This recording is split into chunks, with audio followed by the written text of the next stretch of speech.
In that mid-2010s era of Call of Duty, it was starting to become clear that when fans said that they wanted a third mode on top of campaign and multiplayer, what they were really saying was that they very specifically wanted zombies. So, each of the different studios that worked on the games started to cater towards that. Between Modern Warfare 2 and 3, Spec Ops expanded from being just campaign-style co-op missions to being 50% focused on the new survival mode. In a very familiar way, you were put up against an infinite number of distinct rounds, and killing enemies got you money that you could use to buy perks, weapons, and other utility. Then in Ghosts, that same team came out with a way more realized vision with Extinction, which merged the more traditional point-building aspect of zombies with a more objective-based focus. Then, in the first mainline entry for Sledgehammer Games, they were fully open about what their influences were with exo-zombies. Even though all these new modes did have some pretty fun twists on the formula, for a lot of people they didn't fully recapture the magic of Treyarch's original vision. So, when Black Ops 3 was announced, it felt a bit like the return of the king, and especially with them coming off what was a lot of people's high point with Origins, once again hype was at an all-time high for zombies. What we got this time was Shadows of Evil, which in a lot of ways was a masterpiece in atmosphere and narrative and layered map design. But it's also impossible to ignore that the combination of it being so complex and it being the only map on disc ended up killing a lot of the enthusiasm for the mode. Just like when there was that same unreachable level of hype for Black Ops 2, the launch map for this game was such a jump in ambition and scope and complexity that it ended up being one of the most polarizing entries in the entire series.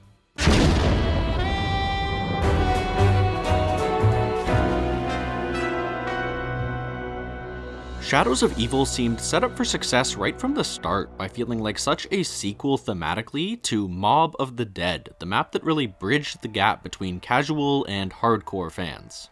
That map is almost universally beloved, and some people still make the case that it's the best map of all time. Here, the 4 playable characters, who were again played by celebrity actors, all had detailed backstories and had all killed someone to get ahead in their lives. Like the mobsters, they had all committed at least one evil act, and that evil was what allowed the Shadow Man to start spreading his influence in their dimension and start corrupting their world. So, in a very similar way, the hook was that we were playing 3-dimensional, flawed characters who were being punished for their sins. To really hammer home that they share that DNA, there were also a bunch of little aesthetic, environmental nods tying the two maps together. The plane from the roof of Alcatraz flies overhead after opening Pack-a-Punch, and the detective character has voice lines mentioning his interactions with the 4 mobsters specifically, and the movie from the poster in the Golden Spork upgrade was playing in the theater at the Footlight District. On the gameplay side of things, there were again obvious connections to Mob. For one, the way that you progress through and unlock the map, the Beast, was a direct callback to Afterlife. It was, again, a second gameplay mode that you entered manually and was the only way to unlock some doors and turn on the power for individual utilities one by one. Like with Afterlife, because each player only got a limited number of uses per round, the map had a built-in way to reward people who put in the work to learn the space and practice the movement system by letting them get more done earlier in the game. But it wasn't just Mob that the gameplay was a direct reference to. Physically, just looking at it purely in terms of the geographic layout, it's actually a very classically designed map. Specifically, it's really evocative of Shinonuma. On both maps, you spawn in a central area, and then there are arms branching off of that junction that you explore one by one, going all the way to the end, and then coming back to the center to reset and do it again. The branches were all physically and visually different, with some having different levels of verticality and representing different districts of a city, but they were all symmetrical in terms of the amount of raw utility that they offered. Each one had a couple box spawns, a perk machine, a ritual item and its matching site, a tram station, a portal, a civil protector spawn, and so on. They were balanced out so that there wasn't really an optimal path to take each time. Each one was equally viable. The only things to actually set them apart were things that changed each game, where the box started and which perk machine spawned where. How exactly the randomness of the perks worked on Shadows was one thing that really set it apart from Shinonuma. On that map, the perk isn't chosen until you open that last door, so there's no way to possibly know what you're going to get going in, and so there's no reason to ever change up your strategy. Most players will just go down the same path every time. For me, it's always Fishing Hut open first, and if you get Juggernog there, you're happy, but if not, you just go back and open the next door. There's nothing you could have done differently. Rounds 2 to 5 might be a little easier or harder depending on what you get, but physically you're executing the exact same strategy and pathing every time. In Shadows of Evil, before committing to any specific direction, you can see what perk is down that path. It's random in that every new game, each perk is in a different spot, but within those games, you're given the agency to choose how you want to play it. Because you're probably always going to go down the path with Juggernog first, this more informed randomness makes sure that every session feels fresh by making it physically flow different every time. You're not just running through the setup on autopilot, you're being actively engaged and paying attention to your surroundings right from the start. Then, the last big piece of the puzzle that you could feel in a ton of different elements around the map was the same one that was a blueprint for basically all the Black Ops 3 maps. In fact, a lot of the design for Shadows was almost a direct palette swap of Origins. The harvest pods were just dig sites, letting you dig up weapons, power-ups, and wonder weapon parts. The one difference was that instead of the shovel being upgraded, the pods themselves increased in rarity and gave better pickups the longer you left them alone. So, it let you make the delayed gratification choice of getting something less good but useful now, or waiting and getting something even better later. There was the Civil Protector, a buildable NPC ally that followed you around, shooting zombies and reviving anyone who went down. Other than having to pay to use it each time, it's functionally identical to the Maxis drone, even down to getting pack-a-punched by doing the Easter egg. Or, like the Panzer Soldat, there was a boss enemy that spawned alongside the rest of the zombies. The Margwa had a very similar super powerful melee, and also needed to be shot in weak points to take real damage. There was even an underground area that you accessed via portals and could use to take shortcuts across the big map in the style of the Crazy Place. In some ways, it's almost better here because on Origins, you always had to wait for the portals to build on both ends, so it's very rare that you actually do save any time. On Shadows, the rifts are always open after that first activation, so you really can make some quick jumps around the map. And because the mode was now committing fully to this more complex direction and encouraging learning maps inside and out, just like Origins, there were a ton of side Easter eggs that gave gameplay-relevant rewards for studying the map. There was a way to get a free random Mega Gobblegum, which could really change the course of the game depending on which one you got. You could upgrade your trip mines by using them on one of 2 sets of donut carts around the map, or skip straight to round 15 by shooting the Shadow Man as soon as you spawn in. Weapon-wise, the Shield, the Specialist, and the Lil Arnie's could all be upgraded by doing individual little quests.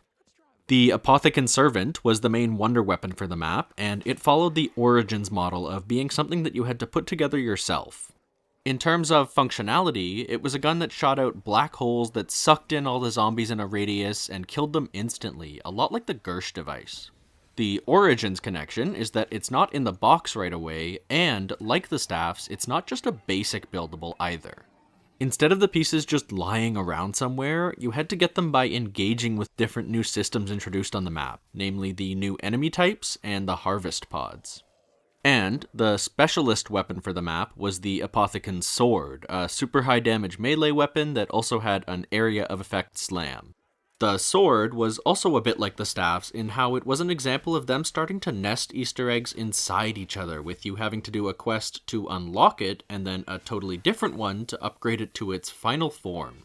Once you did that, the slam was replaced with a spectral sword you could send out that would fly around you, patrolling and insta-killing enemies with a mind of its own. The unlock process for it was really evocative of some of the wonder weapons from those past influential maps, namely the Hell's Retriever and the 1-inch Punch.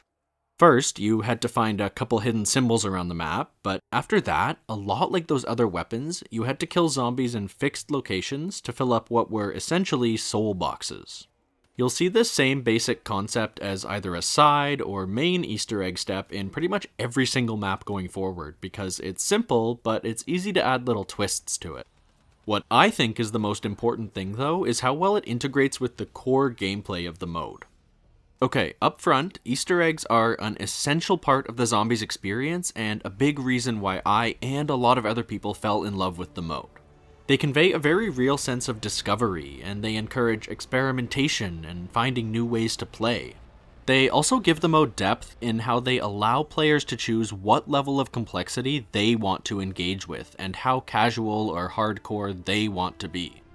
And maybe the most important thing is that they provide a shared experience that people were able to build the community around.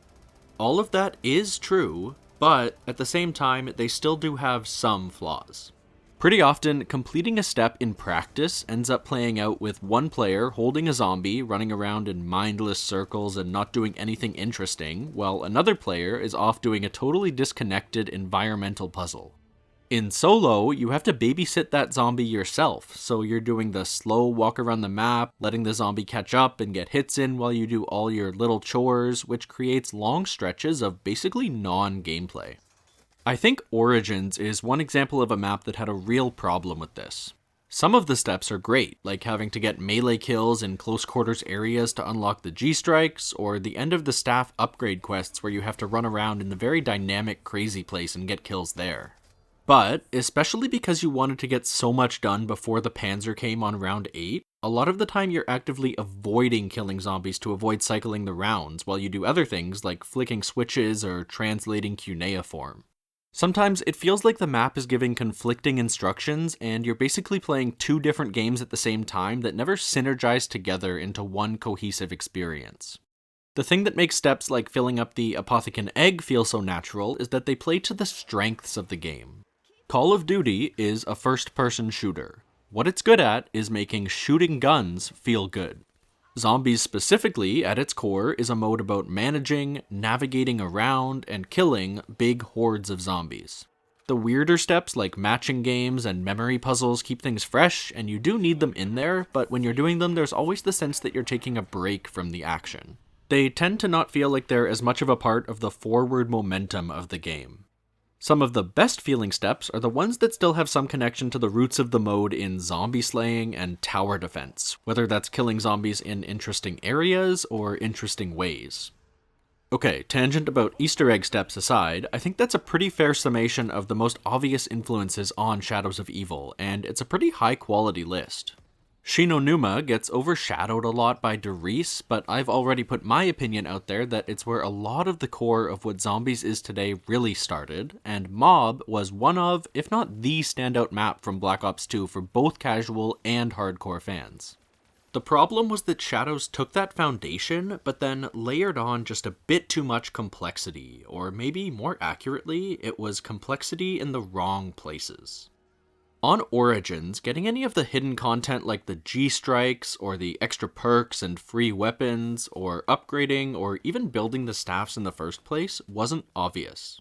They were very intentionally things that you really had to search for, and most people probably found out about them through YouTube videos or other external guides outside the game itself. That is how the mode gets its trademark sense of mystique, but what Origins did that made it still playable for all players and didn't require a guide was make sure that all that complexity was confined to the side content. There's only a couple things you actually need to have a classic game of zombies and have fun with the core gameplay loop. All you need are power, perks, and Pack-a-Punch. Even though Origins has the reputation of being the complex map with the crazy Easter egg, the generator system for turning on power is both straightforward and easy to get done. Yeah, you're probably not going to figure out how to upgrade a staff on your own, but if all you want to do is Pack-a-Punch a wall weapon and get a ray gun out of the box and run classic trains, that's really not any more complicated than something like Ascension. Turning on the power on Shadows is also straightforward enough, with every machine very obviously having its power source directly attached to it. The perk machines you can get to in multiple different ways. Ideally you're looking up and grappling in beast mode, but you can also go the long way around and get there by just buying doors. They don't actually force you to play a specific way or force any new mindset on you. A stubborn player who wants to play the game the same way they always have can make it a matter of just exploring the space, same as always.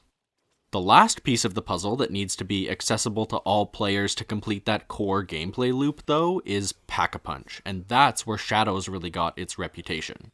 To get access to the machine, you had to complete the 4 sacrifices by finding hidden items, taking them to their respective ritual sites, and holding out there for a set amount of time against a wave of keepers. I've heard it described as a natural extension of the processes from Mob of the Dead and Origins, where you have to both find the items, like the plane parts, and do the holdouts, like the generators. But even though Shadows isn't technically doing anything new, subtle differences in how those things were designed ended up making them feel a lot different. Both of those original processes were paired with map designs that made them feel as intuitive as possible. On Origins, it's made pretty clear to the player through voice lines and in the UI that the generators are what power the Pack-a-Punch machine, so you always know what your goal is. And the map is laid out in a way so that you either come across a generator and there's no way to miss it, like 1 and 6, or you come across a very obvious fork in the road and you actively choose a path and come across a generator along that path, so common sense tells you that there will be a matching one on the other side of that fork. You're never in a position where you just have no idea what to do next. You can always either keep pushing forward or go back to where you previously made a decision and open the other path. And then Mob is even better. I've already talked about how I think that map is perfectly designed to give the players that feeling of flow where there's no wrong way to go. Right from the start, you're given multiple different direction options, and along those paths there are sub-branches, so it never feels linear, but no matter which way you go, the map will naturally, eventually funnel you directly to a plane part. That same level of intuition just unfortunately wasn't there with Shadows. First of all, there wasn't even anything concrete to tie the ritual items to the Pack-a-Punch in the player's mind. It wasn't like Der Riese, for example, where you can see that tantalizing glimpse of the machine to give you motivation and you can visually see your progress to unlocking it. Here, it was locked behind a solid brick wall. As far as the player knew, it didn't even exist, so you didn't even know where to start. It's totally possible to think that the Gateworms are just part of one of the many side quests and not prioritize them. The sites are at the end of each of those arms, so you'll always find your way to those, but odds are you'll get there without ever even seeing a hint of the item you actually need to start the process. They were down dead-end pathways, or locked behind unintuitive gates, or high above the playing field where you're not really trained to look as a player. The easy comeback is that there was a map on the wall in Spawn telling you vaguely where all these things were, same as there was on Mob and Origins, but again, the reason those worked wasn't because there were maps in the environment or because they ever told you in plain text how to play them. They worked because of how natural that setup felt and how you could come across things organically without having to be specifically taught. To be clear, a couple clarifications. One, I don't think that requiring the player to backtrack or put in a little extra work is inherently a bad thing. It's not that it's objectively bad game design or anything that a player can get to a site and have to look backwards to find the item. But one thing to always keep in mind is that a huge majority of Call of Duty players are very casual when it comes to zombies.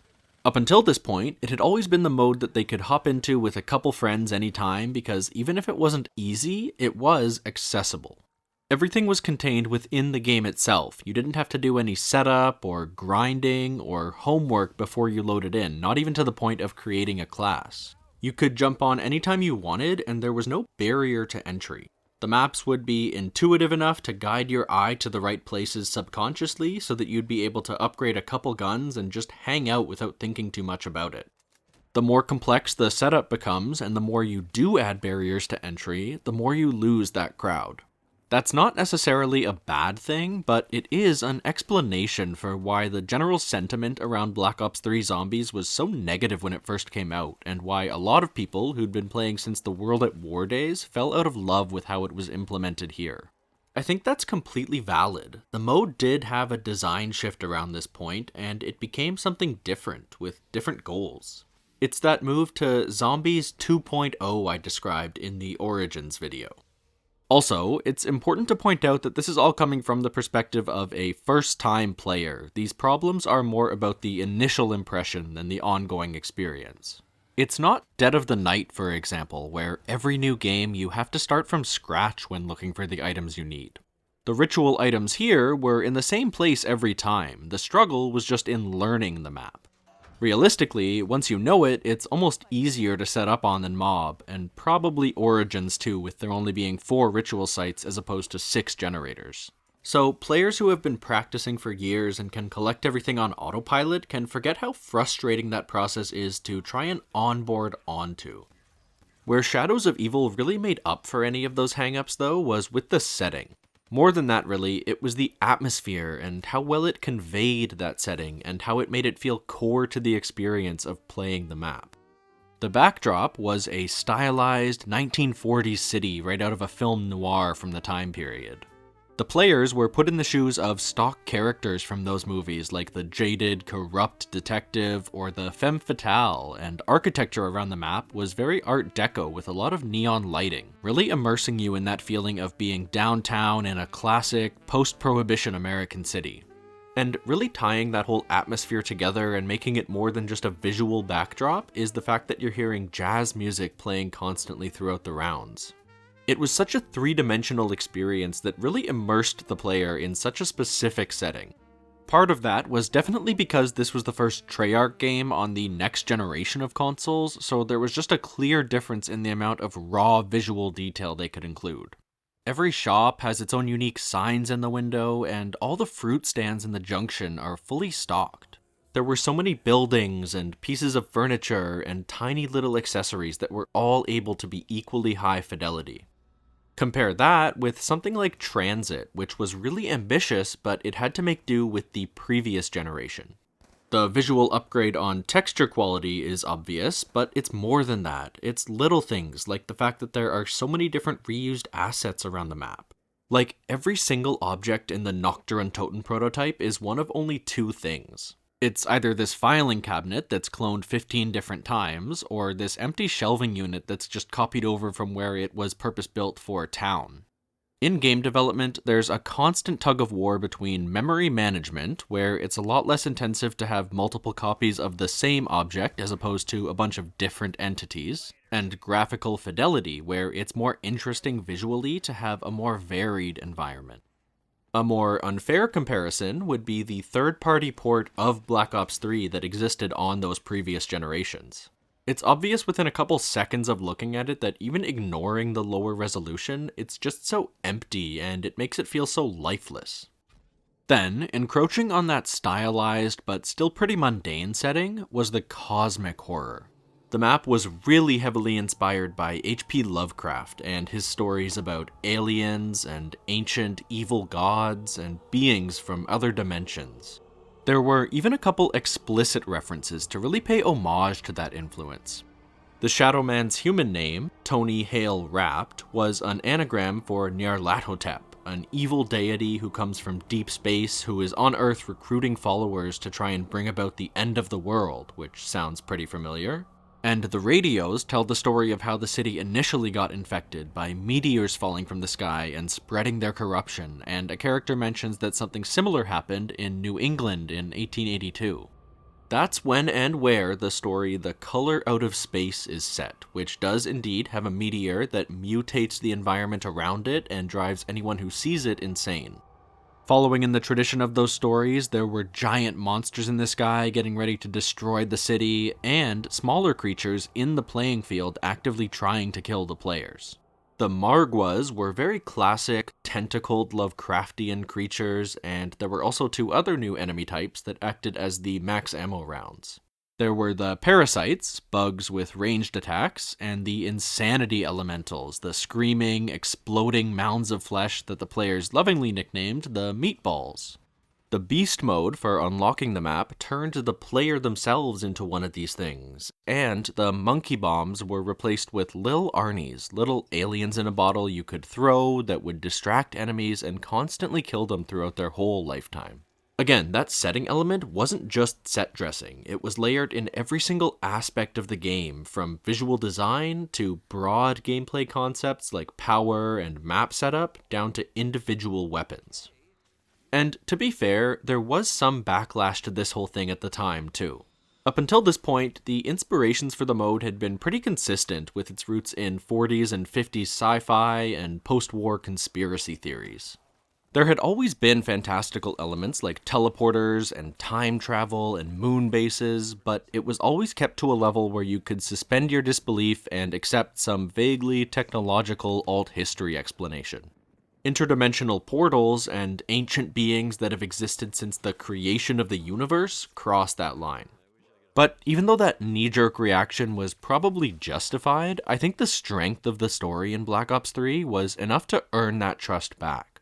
It's definitely a very different entity than the subtle, gritty conspiratorial side of things you think of when you think of Doris or Moon. As two separate things, they both individually work really well, but I'm not sure how well they mesh together, and it's totally reasonable to prefer one and not the other. It was a lot like the changes to the gameplay style, and the writers were asking the community to change their mindset a bit so that they'd be able to explore some new creative space. To start that new narrative-focused era off, this map actually had one of the most effective stories ever told in the series, in the context of things actually dynamically unfolding in front of the player.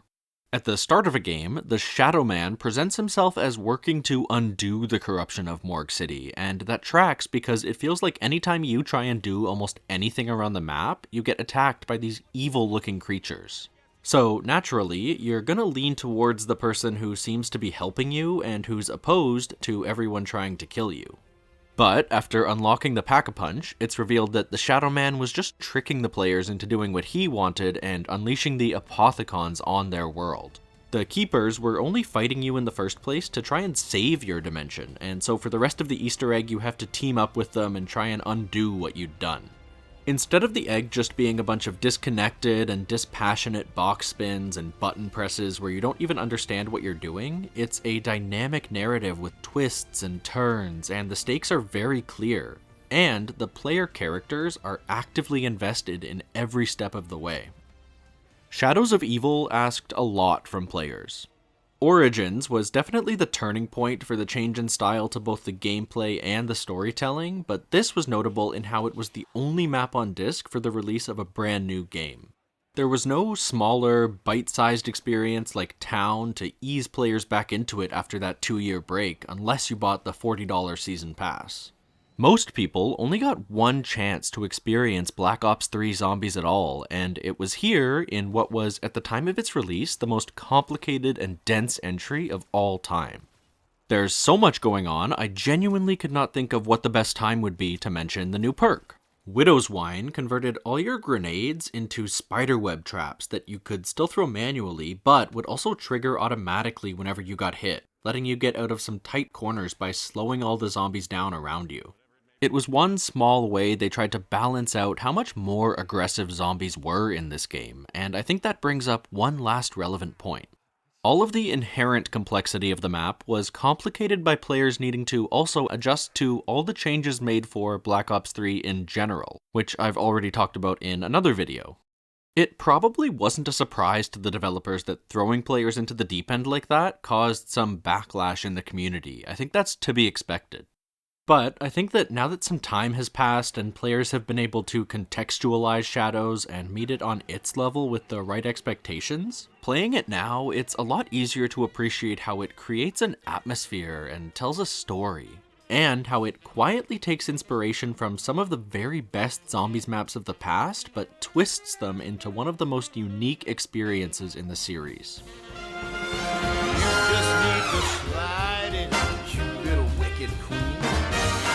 Can't take another spin. They wanna get it, try and